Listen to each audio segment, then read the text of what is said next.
السلام علیکم ورحمۃ اللہ، ویلکم ٹو اسموکی فیٹس۔ میں ہوں محمد عدنان۔ نبی کریم صلی اللہ علیہ وآلہ وسلم سے محبت اور ان سے حد درجے کا پیار یہ ہر مسلمان کی ایمان کا حصہ ہے۔ آپ صلی اللہ علیہ وآلہ وسلم کی ہر سنت سے محبت یہ ایک مسلمان کے ایمان کا حصہ ہے۔ الفاظ انسان کے بہت زیادہ اہمیت کے حامل ہوتے ہیں۔ ایک ایک لفظ کسی کے لیے بھی بولنا وہ بہت اہمیت کا حامل ہوتا ہے۔ اس میں چھوٹے سے رشتے سے لے کے بڑے تک، چاہے وہ آپ کے والدین، بھائی، ماں باپ، قریبی اور پھر اس طرح دور دور کرتے کرتے نبی کریم صلی اللہ علیہ وآلہ وسلم، انبیاء کرام اور اس کے علاوہ صحابہ کرام رضوان اللہ علیہم اجمعین کے بارے میں ایک ایک لفظ بولنا اور اس کو لفظوں کا چناؤ استعمال کرنا بہت اہمیت کا حامل ہے۔ انہی چیزوں کے اوپر انسان کے ایمان اور ایمان سے باہر جانے کا دار و مدار ہے۔ اگر انسان صحیح لفظ بولتا ہے تو وہ ایک بہت زیادہ محبت کرنے والا مسلمان ثابت ہوتا ہے، اور اگر اس کے الفاظ میں اتار چڑھاؤ ہوتا ہے اور وہ ایسے الفاظ استعمال کرتا ہے جس سے گستاخانہ یا کوئی اس قسم کا عنصر پیدا ہو جاتا ہے تو اس کے لیے ایمان کا بھی خطرہ ہے۔ اب آتے ہیں اس کی طرف جو مردان میں ابھی حال ہی میں واقعہ ہوا ہے، اور پی ٹی آئی کے جلسے میں وہ الفاظ ایک مولانا صاحب نے استعمال کیے، اس کے بارے میں آپ سے ڈسکس کرتا ہوں۔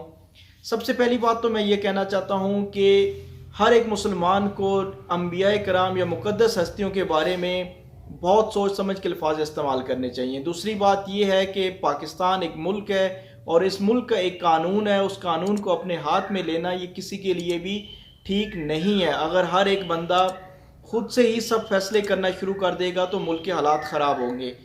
نمبر دو پہ میں یہ کہنا چاہتا ہوں کہ جو ہماری ایجنسیاں ہیں اگر وہ اپنا کام نہیں کرتی، وہ لا اینڈ آرڈر کو منظم نہیں کرتی، تو اس کی وجہ سے ملک کے حالات ایسے پیدا ہو جاتے ہیں۔ تو سب سے پہلے میں آپ کے ساتھ اس ویڈیو کو شیئر کرتا ہوں، یہ پشتو میں ہے۔ اس کے بعد میں نے ایک دوست ہیں ان سے پشتو میں اس کا ترجمہ کروایا ہے، وہ ترجمہ بھی آپ کے ساتھ میں شیئر کرتا ہوں، پھر اسی سے متعلق چند باتیں آپ کے ساتھ عرض کروں گا، اور اس کے بعد اگر آپ کو مناسب لگے تو آپ بھی اپنی رائے کمنٹ سیکشن میں ضرور دیجیے گا۔ تو چلتے ہیں، سب سے پہلے اس ویڈیو کو سنتے ہیں۔ ټول کفارو ته ودرېدو او په یو منت التجا یې ورته کوله ملګرو چې که زه تاسو ته ووایم چې د دې غر نه اخوا یو سیلاب را روان دی نو تاسو به ومنئ هغې وي او ځکه چې هغه خو صادق او امین و، بیا ورته ووایئ چې اوس دا خبره مو ومنئ چې تاسو کوم د بوتانو عبادت کوئ نو دا ابس دی او تاسو صرف دا کلمه ووایئ چې لا اله الا الله، لا اله الا الله. نو زما عزتمندو مشرانو او الله ډیر عزت درکړی دی، نو چې چا په هغې ایمان راوړو او کلمې ووایي هغې کامیاب شو، او چا چې انکار وکړو نو هغه د جهنم لرګي شو. نو زه به تاسو له نور څه نشم ویلی، خو زه به تاسو له د پیغمبر مقابل د صحابیې نه ګرځوم، خو زه وایم چې زمونږ د ساولډیر دپاره دا سړی چې راغلی دی نو دا هم د پیغمبرۍ د درجې نه کم نه دی. درجه ورته نه ورکوو، خو بهرحال ستاسو لپاره ډېر محترم سړی دی او زه سره تاسو په یو باندې نه دی کوپریشن وکړئ. تاسو چېرته ولاړ الفاظ استاد زوجي نه ورته اللهم صل على محمد وعلى ال محمد كما صليت على ابراهيم وعلى ال ابراهيم. خدای پاک خالق مالکی زمون په خال رحم وکړي. موجوده چې د ملک سره باندې خدای پاک زمون په دې ملک. اس بندے نے کہا کہ رسول اللہ صلی اللہ علیہ وآلہ وسلم نے پہاڑی پر ایک گاڑی پر چڑھ کر فرمایا کہ میں آپ کو کہوں کہ اس گاڑی کے پیچھے، اس پہاڑ کے پیچھے سے کوئی لشکر تم پر حملہ کرنا چاہتا ہے تو تم مانو گے؟ تو قوم نے کہا ہاں، کیوں نہیں، آپ صادق اور امین ہیں تو ضرور مانیں گے۔ پھر آپ صلی اللہ علیہ وسلم نے فرمایا تو آپ کے بتوں کے بابت میں آپ کو کہتا ہوں کہ بت یہ کچھ بھی نہیں، آپ لا الہ الا اللہ محمد الرسول اللہ پڑھ لو، کامیاب ہو جاؤ گے۔ لا الہ الا اللہ پڑھو، لا الہ الا اللہ پڑھو۔ تو جن لوگوں نے انکار کیا وہ جہنم کا ایندھن بن گئے۔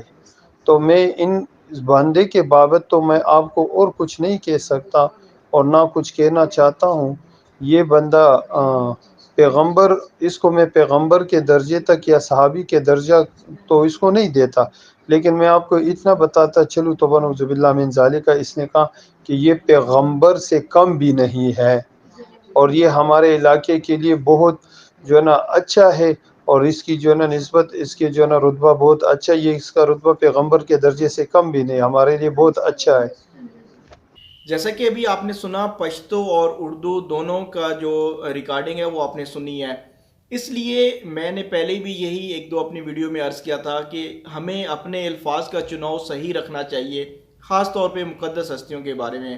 اس سے پہلے ایک چھوٹا سولجر کے نام سے اس لڑکے نے بھی آپ صلی اللہ علیہ وآلہ وسلم کی شان میں اتنی بدترین گستاخی کی جس کی حد نہیں. اس پہ بھی عمران خان کا کوئی بیان نہیں آیا. اس کے علاوہ جو اور وہاں پہ لوگ موجود تھے انہوں نے اس بچے کو بھی نہیں روکا. تو ہم یہ کیا سمجھیں کہ یہ بار بار اس قسم کی گستاخیاں کیوں کی جا رہی ہیں؟ باقی مسلمانوں کو خود بھی یہ سوچنا چاہیے کہ یہ سیاست آج کل گندی ہے.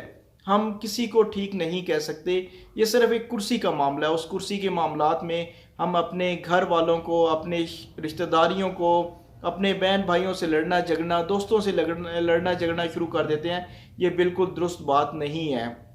اور اس کے بعد ہم اس گندی سیاست میں مقدس ہستیوں کو لے آتے ہیں اور ان کے ساتھ تشبیہ دینا، ان کی ایگزامپلز دینا، یہ بالکل نہیں ہے. یہ صرف اس لیے ہے کہ یہ جسٹ ایک کارڈ ہے.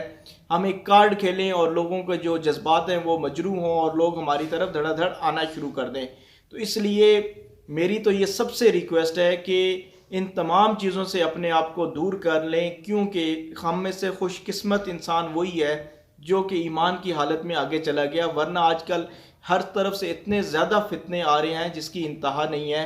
تو خدا را ہم سب کو اس میں ہوش کے ناخن لینے چاہیے اور اس قسم کے واقعات میں جو ہمارے ادارے ہیں ان کو بھی فوری طور پہ ایکشن لینا چاہیے. اور ایکشن صرف لے کے خاموش غفلت کی نیند سو نہیں جانا چاہیے، بلکہ اس کا ریزلٹ لوگوں کے سامنے آنا چاہیے. فار ایگزامپل، اگر ایک بندہ چوری کرتا ہے یا کسی کے گھر میں ڈاکہ ڈلتا ہے، وہ رپورٹ لکھواتا اور اس کے بعد ساری زندگی اس کو پتہ نہیں چلتا، نہ اس کے سامنے کوئی نتیجہ نظر آتا ہے، تو وہ یہی سمجھے گا کہ میرے ساتھ ناانصافی ہوئی ہے. پھر وہ خود قانون بن جائے گا اور خود سے ہی فیصلے شروع کر دے گا. اس قسم کے ہمارے ارد گرد بہت سارے واقعات ہو رہے ہیں. کراچی کی ہر روز ایک نئی مثال ہے. سی سی ٹی وی کیمرہ میں ہر ایک بندہ واضح طور پہ موجود نظر آتا ہے کہ یہ چور ہے، یہ ڈاکو ہے، لیکن پولیس بالکل بھی خاموش ہے، جیسے کہ یہ سب کچھ کروانے والی پولیس ہی ہے یا یہ ادارے خود ہی سب کچھ کروا رہے ہیں. تو اگر اس قسم کے حالات ہوں گے تو حالات دن بدن بدتر ہوتے جائیں گے. یہ ملک اس لیے حاصل نہیں کیا گیا تھا کہ یہ سب کچھ یہاں پہ ہو، غریب کو اور زیادہ مظلوم بنا دیا جائے، اس کے ساتھ ظلم اور زیادتی کی جائے، جس کے پاس پاور ہے وہ سب کچھ کرتا نظر آئے. تو اگر آپ کو ہماری یہ ویڈیو پسند آئے تو اپنے دوستوں کے ساتھ ضرور شیئر کریں اور اپنی رائے کا بھی ضرور اظہار کریں. باقی اللہ پاک ہم سب کو ان تمام فتنوں سے بچائے، اور اس کے اوپر میں سوائے افسوس کے اور کچھ بھی نہیں کر سکتا. ماشاءاللہ وہ بہت خوبصورت نوجوان تھے. باقی اب ان کا ایمان رہا نہیں رہا یہ اللہ بہتر جانتا ہے، ہم اس کے اوپر کوئی فیصلہ نہیں کرتے. باقی اللہ پاک ہم سب کی حفاظت فرمائے.